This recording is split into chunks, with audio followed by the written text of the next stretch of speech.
ನಾವಿವತ್ತು ಸಂತೋಷ್ ಲಾಡ್ ಫೌಂಡೇಶನ್ ಇಂದ ಇನ್ನೊಂದು ಅಂಗಡಿನ ನೋಡ್ತಾ ಇದ್ದೀರಾ ನೀವು. ನಾವು ಉಚಿತವಾಗಿ ಹಾಕೊಟ್ಟಿದೀವಿ. ಇವರು ಕರಿಬಸವ ಅಂತ, ಇಲ್ಲೇ ಕುರೆಕೊಪ್ಪದ ನಿವಾಸಿ. ಇವರು ದಾದಾ ಅವರಿಗೆ ಭೇಟಿ ಆಗಿದ್ರು. ಅವ್ರಿಗೆ ಕಾಲ್ ಪ್ರಾಬ್ಲಮ್ ಇರೋದ್ರಿಂದ ಬೇರೆ ಏನು ಕೆಲಸ ಮಾಡಕ್ ಆಗಲ್ಲ ನನಗೆ, ಸೊ ನನಗೇನಾದ್ರು ಹೆಲ್ಪ್ ಮಾಡಿ ಅಂತ ದಾದಾ ಅವರಿಗೆ ರಿಕ್ವೆಸ್ಟ್ ಮಾಡಿದ್ರು. ಅದಕ್ಕೆ ಏನ್ ಬೇಕು ಅಂತ ದಾದಾ ಕೇಳಿದಾಗ ನಂಗೊಂದು ಅಂಗಡಿ ಹಾಕ್ಸ್ಕೊಡ್ರಿ ಅಂತ ಹೇಳಿದ್ರು. ಸೊ ಅಂಗಡಿ ಅವ್ರು ಕೇಳಿದ ಪ್ರಕಾರನೇ ದಾದಾ ಅವರು ಒಂದು ಅಂಗಡಿ ಹಾಕ್ಸ್ಕೊಟ್ಟಿದ್ರು.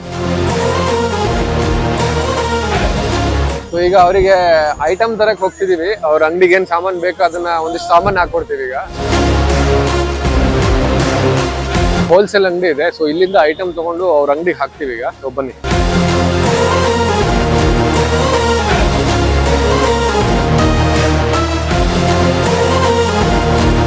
ಇನ್ನೀಗ ಇದರಿಂದ ಏನ್ ಅರ್ನ್ ಮಾಡ್ತಾರೆ ಅವರು, ಅದರಿಂದ ಮತ್ತೊಂದಿಷ್ಟು ಐಟಮ್ ಅನ್ನ ಹಾಕೊಂಡು ಮತ್ತೆ ಮುಂದೆ ಬರ್ಬೇಕು ಅನ್ನೋದು ನಮ್ಮ ಫೌಂಡೇಶನ್ ಆಶಯ.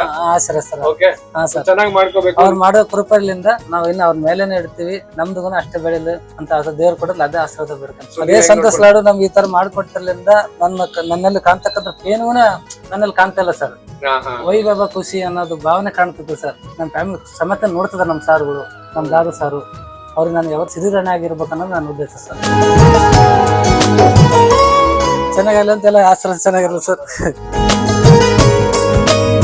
ಆರು ಆಪರೇಷನ್ ಆಗಿದೆ ಸರ್. ಈ ತರ ಆಗಿದೆ ಸರ್. ಎಲ್ಲ ಮಾಂಸ ತೆಗೆದು ಇದು ಮಾಡಿ ಜೋಡಿಸಿದಾರೆ. ಕಾಲುವನ್ನ ಕಟ್ಟಾಗಿ ಕೆಳಗಡೆ ಬಿದ್ದಿದೆ ಸರ್. ಎಷ್ಟು ಖರ್ಚಾಗಿದೆ ಹಾಸ್ಪಿಟ್ಲಿಗೆ ಸರ್? ಈಗೆಲ್ಲ 9 ಇದೆ ಸರ್. 9 ಲಕ್ಷ. ಈಗಲೂ ಇನ್ನ ಚಿಕಿತ್ಸೆ ಹೋಗ್ತಾ ಇದೀನಿ ಸರ್. 15 ರೂಪಾಯಿ ಒಂದು ಇಂಜೆಕ್ಷನ್ ಸರ್. ಜೀವಕ್ಕೆ ಏನ್ ಬೇಕು ಹೇಳ್ರಿ, ನಾನು ಸಹಾಯ ಮಾಡೋದು ಜವಾಬ್ದಾರಿ ನಂದು. ಇದು ಏನ್ ಹೇಳ್ತಾ ಐತಲ್ಲ ನಾನು ಅದನ್ನೇ ನಾನ್ ಮುಂದೆ ನೋಡ್ಕ ಏನೇ ಪ್ರಾಬ್ಲಮ್ ಇದ್ರೆ ನನಗೆ ಕಾಲ್ ಮಾಡ್ರಿ ಅಂತೇಳಿ ಆಶ್ವಾಸನೆ ಕೊಟ್ಟು ಹೋಗಿರ್ ನಮ್ಮ ದೇವ್ರು ಸರ್. ಸಂತೋಷ ನಮ್ಮ ದೇವ್ರು. ಅವ್ರು ನಾವು ಯಾವತ್ತು ಸಿರಿಧರಣೆಯಾಗಿ ಇರ್ತಂತ ನನ್ನ ಭಾವನೆ ಸರ್. ದಾದಾರ್ ಬಂದ್ರೆ ಕರಿತೀರಾ ಇಲ್ಲಿ? ಅವ್ರು ಖಂಡಿತ ನಾನು ಅವ್ರು ಬರ್ಲೇಬೇಕಂತ ಅದೇ ಧನ್ಯಗಳು ಮಾಡ್ಕೊಂಡು ಸರ್. ಬರ್ಲೇಬೇಕಂತ ನನ್ನ ಅದು ಖುಷಿ ಸರ್. ಇನ್ನು ಈ ಮಟ್ಟ ಇನ್ನ ದೊಡ್ಡ ಮಟ್ಟದನ್ನು ಬೆಳೆದ್ರೆ ನಾವು ಅವ್ರು ಸಿರಿಧರಣೆಯಾಗಿ ಇರ್ತೀವಿ ಸರ್. ಅದೇ ನನ್ನ ಆಸೆ ಸರ್.